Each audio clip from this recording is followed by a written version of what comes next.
জনগণকে দেওয়া প্রতিশ্রুতি বাস্তবায়নে কাজ করার অঙ্গীকারের কথা জানালেন স্থানীয় সরকার মন্ত্রী মির্জা ফখরুল ইসলাম আলমগীর।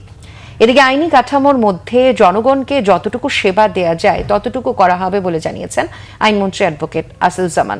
সচিবালয়ে তারা এসব কথা বলেন। দায়িত্ব নেওয়ার পর বুধবার প্রথম নিজ নিজ মন্ত্রণালয়ে আসেন মন্ত্রী প্রতিমন্ত্রীরা।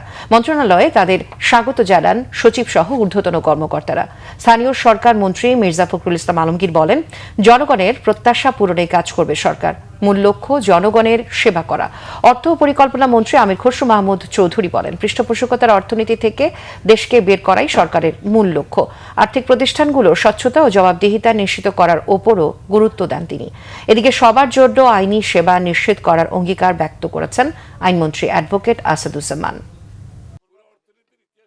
বাংলাদেশের অর্থনীতি সকল মানুষের জন্য হতে হবে, লেভেল প্লেইং ফিল্ড থাকতে হবে এবং বাংলাদেশের প্রতিটি মানুষের যাতে সুযোগ থাকে অর্থনীতিতে অংশগ্রহণ করার জন্য এবং অর্থনীতির সুফল যাতে তাদের কাছে যায়।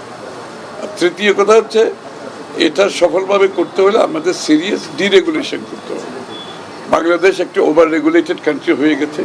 এটা হচ্ছে পৃষ্ঠপোষকতার রাজনীতি করতে করতে ওভার রেগুলেটেড কান্ট্রি হচ্ছে। আমাকে সিরিয়াস ডিরেগুলেশন করতে হবে, লিবারালাইজেশন করতে হবে।